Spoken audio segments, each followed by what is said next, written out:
It's awesome to see so many people. Really, I'm a bit nervous. Usually where we were at 50, 40 people, and now there's so many. My name is Debbie van Veen. I am the lead link of the Smooth Operations Circle at Springest. And Smooth Operation has the purpose to get happy, energetic, communicative employees, Springeteers. And part of that is finance, HR, learning and development, process improvement, but also the implementation of Holacracy at Springest. So I'll tell you a little bit more about why and how we do that here. First of all, I start with one of the few obligations we have at Springest, and that is working according to the Getting Things Done method. Is someone familiar with this method? Please raise your hand. Whoa! Perfect, loads of people, so I don't have to get into that too much. But you probably know David Allen then, and he says, your mind is for having ideas, not holding them. For me, that means also separating work itself from processing work and making overviews into a system. Next slide. This is perhaps a bit hard to read for you guys, but I wanted to show that getting things done is actually comparable to Holacracy. Also, when you see the first question you ask when you work according to this method is it actionable? Process it. You can make clear tasks and assign them to the right people. That is how we work with getting things done. So, before, you probably all know this, you get so many phone calls, emails, nags, dreams and ideas you have yourself. What we do with getting things done is putting that into a system. We use Asana, that's a project management tool, and we aim to be this guy here. It doesn't always work, but that is our goal, and that is why we work that way as well. So, why Holacracy? For us, this is getting things done to a next level. And for us, it is, as Diederik Jansen also wrote in his book, it's getting teams done. We were growing, we were a startup. We already exist for 7 years now, but we still feel the startup vibe. And when 3 years ago we started to really grow also in the terms of employees, we wanted to prevent us from being an oil tanker. You see that perhaps a little picture over here. What we aim for is to become a lot of speedboats that together go into the same direction, so stay agile and swift. So we already worked according to getting things done. We also do stand-ups every morning, still we do that. Check in, see how you feel. Then you tell what you did yesterday, and you will tell what the most important things you will do this day. So that is already a rather actionable thing we do. And we work according to the method of Kaizen. People familiar with Kaizen here? Well, a bit less, but still quite a lot. So we aim for constant process improvement. However small a change you can make within a process or your work, you should do that in order to make big changes and big impact. Something very important for us is extreme transparency. This is also how we started as a startup. People knew what they were doing, you were working together, but then you grow, more people come. And some people, every person actually here needs to know about certain stuff that's going on. Holacracy provided us with extreme transparency. Also at Springest we are very hungry people, as we say. We love to learn and do new stuff, and this all started as an experiment 3 years ago. But we all embraced it and really love to learn about that, so that helps. And chaotic growth. People that work in a startup should probably recognize the feeling of everything going quickly, people, processes, things change, and it's getting chaotic if you grow. So how can you remain scalable while growing? That is why we adopted Holacracy in the first place. So the promise of control without controlling. That is actually a quote that the founder of Springest, Ruben Timmerman, often uses. He doesn't want to be the CEO that walks around trying to manage all kind of people. He wants to know that everything will be fine because we delegate authority. The reward of learning together, that's what we all really like. So if you implement Holacracy, that is learning, because it's quite hard and there's a lot to do when you implement it in time, but also in energy. And the people should, actually like to go through the process. And we all love it, and we learn from each other, and we still learn every day after 3 years of Holacracy. Okay, go one slide back, sorry. Also, I wanted to say that we actually have a role here. We used to call it Holacracy Ninja, but it's called Brian Robertson Rep these days. And these are 6 people within the Circle Smooth Operations that actually help new people, but also people that work here for a while that have questions about Holacracy. You have to look up a lot in the Constitution. So what happens is if there is a question, someone goes to one of the Brian Robinsons here, and then we'll learn together and you find out what the answer is. Well, we also have the ambition to create a better type of organization, and this is again the thing about the oil tanker. You know, we really want to be speedboats instead of having one big bureaucratic, political kind of organization. The wish to be a rewarding place to work at, that is also very important. So you give employees, I feel very free in the work that I do and very responsible because it's all there in my rules and accountabilities. So whatever I do, I have the freedom to energize my role as I see fit. We were rewarded by the NRC newspaper for the best employee for small heroes last year and this year. So that was a reward we got. Also because of Holacracy and the way that we do that here. And Tiny Pills, we got a recognition award. This is an online tool that conducts surveys amongst employees every week. So every week we get a survey, a small question about how happy are you, what do you feel, how are your roles. And we were the company that actually gave most cheers to one another. So we see a recognition also amongst each other as colleagues, and that's something we're very proud of. So, practical impact of Holacracy for us, shorter and effective meetings. You can also sign up for a Holacracy Safari here actually, and every week we have for our alignment tactical that we have, we've got guests actually watching us having a meeting, and it's always very inspiring because they tell us like, wow, this is so nice, and we sort of get used to it, but it's actually really short and effective. Clarity in roles and accountabilities, so you know who to go to when you have a question or you need some work done. Project visibility, so we try to align where the several circles and roles are working on, so we all have that very clear. And less micromanagement anxiety, and I personally love that one, that you feel free and accountable for the work that you do. So is it worth it? Yeah, definitely, but as we are ourselves as a company as well, it's confronting, especially in the beginning when you start with Holacracy. It's overwhelming, it's a lot of work.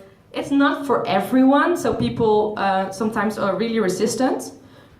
You have to make a conscious decision if you want to do this. For us, it started as an experiment, perhaps. We got really good coaching and we had to learn a lot, and in the end, you have to make the choice to really do it. It's rewarding. For me as an employee, it's definitely rewarding, I can say that personally. And it's fast, and that's what we love about it, you know? It makes our company agile and ourselves as well. So, to run things up, this is a link you can go to if you want to read more about Springest and the way we implemented it, and also some books we recommend you to read. And I've got time for a couple of questions, not too much, so if someone has a question, then shout. No questions? Well, can you explain what's the most important thing to do with Holacracy? You now say why you do it and what the consequences are. It's the everyday implementation of it. You say you learn a lot. What's the most thing that you have learned to do? Personally, meetings. So for me, that was like switching to the way you're supposed to have meetings, or your idea about that was just people chatting and even brainstorming, whatever. But the rules are rather rigid in Holacracy. I don't know if how deep you guys know all about Holacracy, but it's the meetings. I had to get used to being very to the point and actions and processing tensions per person. No one can respond to the person that actually has an agenda item. It is your tension and you throw that into the group and there will be a solution, but people won't debate about that.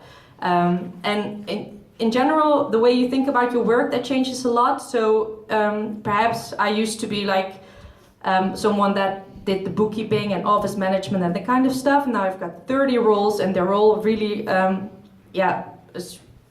explained, and you're really aware of the work that you do. So we don't have one job title, we've got like 30 roles per person, and that's for me also a practical implementation. So. Right. What's the most confronting about working with Holacracy? Okay, the question was, what is the most confronting about working with Holacracy? Again, I fear the meetings in the beginning because people love to give their share, and also the question we often pose is this your role? So I have a lot of ideas, perhaps even about product development. While from my circle or my roles, that is nothing that really concerns me, if you would say it that way. Of course, I care about what happens with Springest. So it's very hard to not give suggestions all the time to people because it's their role and they can decide very well for themselves. That's why we hire them. So stop being so nosy and distracting and involving in other people's work. That is confronting. And people say they miss brainstorming in meetings, but we have a Friday town hall meeting every Friday. We get together in the kitchen for an hour and we just put everything on the agenda we want to talk about. It can be hiring or new products or learning from each other, but that is outside of Holacracy. We have one place where we can just brainstorm together if we'd like. So there's a solution. Last question? How do you choose your employees? Well, we have a role for that. Well, no, I have to say, usually we've got several circles. Every circle has a lead link that would previously be a manager, but the lead link has very restricted accountabilities. If we need more resources, usually we go to the budget role. The budget role tells people if there's enough space to hire someone, so then the lead link will go and search for someone or someone else in the team that is better fit for that. And in the end, we do have the contracts and salaries role, and that is the person that decides on those things. So in the end, he will decide of that role in that matter. Is that's the technical part. What's the human part of it? Yeah, so well, here people go for a trial and then we see if they are fit. So there's 2 or 3 people discussing to see if how did it go, and would you say we would hire? Yeah, we would. It's still, there's always the human side, so several roles are involved in that, but let's say that these kind of things also have a human side, and that's not arranged by Holacracy itself. That is just the way you run your organization. So that is how we do it. So I think we should round up, and I will give the mic to my colleague Matt, who'll tell a bit more about how he personally experiences Holacracy.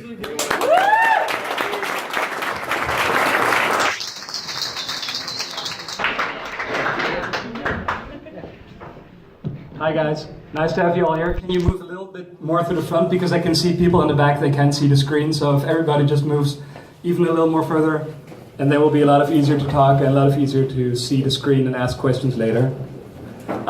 So yeah, I'm going to focus a little more on the personal side of Holacracy, what it means to me as a person, and not for me as an organization or as a part of an organization, but more as a human being, like with social needs, questions, insecurities, I don't know, everything that comes up while working at a normal company. I have 22 slides and I will try to do them in 5 minutes, so it will be a bit intimidating for you maybe, or a bit fast, but let's keep up with the fast pace. So yeah, this is our awesome team. I took the picture a while ago, I think. This is during lunch. And lunch seems something that is very normal at a company, but to be honest, we have a role for that, the lunch buddy. It's a role that switches every week, so everything you take for granted at our company is not for granted, and everything that happens has a role and a purpose, and it doesn't happen just because it happens, but someone is accountable for it. So this is pretty awesome. Yeah, here you see my dad. Let's go one back. Yeah, sorry. Not so fast, Debbie. Yeah, I know, but I think I screwed it up. Sorry about that. Do it again. Oh no, this is my mom. It's a funny story because we all grow up as normal human beings. We are kids and we grow older and we learn to live our lives and pay the rent and pay the bills and find a partner, find a home, whatever we do. Yeah, let's move to my dad because he taught me that too, and one further even. And then you go to your first company and you start to work, and suddenly you don't do all these things anymore, right? You don't make any decisions. There's somebody telling you again, no, you do this, you don't do this, you do that, you don't do that. And that's pretty frustrating and hard, because normally you would say, like, we are able to think ourselves and we are able to make decisions ourselves every day. So it's pretty weird that that's taken away at that point again. And you become kind of a submissive person and you're okay with that. And that's pretty weird if you think about it, right? And that's something I think about a lot at companies. People who can do everything themselves in their daily lives suddenly are kind of winless and need to be told what to do and what's a good decision. So that's pretty weird. Yeah, here you see The Hague. That's where I started my first job at a traditional company. You can move on to the next one. There was our building, nothing bad about the company, but it was a really old organization. 100 years old, I think, at the time I worked there, so pretty old. And everything went there down with a really strict hierarchy. So if my boss told me you would do this today or this, I would do it. And if he would say, you won't do this today, I didn't do it. And if he hammered with his fist on the table and said, this is a bad decision, everybody said it's a bad decision. So that's pretty weird, actually, because in your normal life, you wouldn't accept that from anybody. And in your job, you kind of rely on that, right? It's a mechanism you use and you think is really normal. And that's pretty weird. So yeah, the next thing I noticed when I came to Springest is a lot of love. Here you see a cup a colleague of me made for me on an Inca. She's standing right there, so that's really sweet. But we're a caring company, and that's kind of because everything is written down in these rules, in these strict rules where everything is so clear. There's much more personal space and much more freedom and much more happiness, I would say. So yeah, here you see Ruben and Dennis. Ruben is giving our fern. It's a plant, and he gave that to Dennis because he's such a good employee. I think we discontinued after this first fern handout, but it was because he was kind of the Holacracy master at that time, and he did projects really fast and really well, so we gave the fern and we should have passed it along, but we didn't. So this is the only picture that exists of it, and the fern is on my desk right now, and the pot is there, but I don't know, whatever. It still looked happy and good, and I think it's a really nice idea to reward people for what they do, for who they are, how active they are, and what they can do.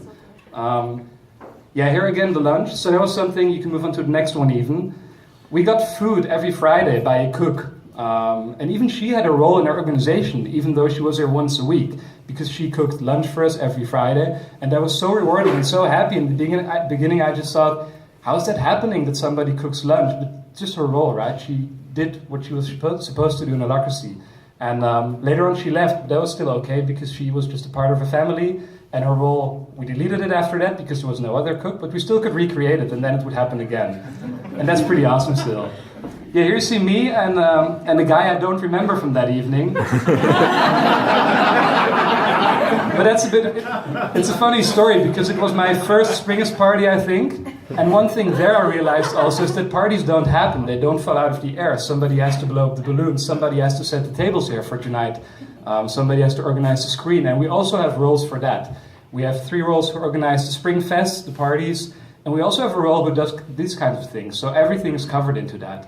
And because it's covered, there's no clarity. And these kinds of things happen all the time. And that's so awesome with you here and us. Yeah, this is Dennis again. Dennis is a product owner. But he also works a lot from home. Where's Dennis? Yeah. Hiding. He's at home. He's at home. But it's pretty awesome because Dennis works at home one time a week. He needed a role for that, and we called it Promote Remote in the end. He's the promoter of remote working. He figures out how that stuff works. What's the best option for that? How we can do Hangouts or not? What is the best places to be? We even have a map with coffee companies in Amsterdam where you can sit down and see if there's Wi-Fi or not, if they have plugins or not. So that's pretty awesome, and that's how it grows organically. Just because one person does something, it starts like that. He brings it to a governance meeting, we create a role for that, and suddenly he is having this role and doing it great. So awesome.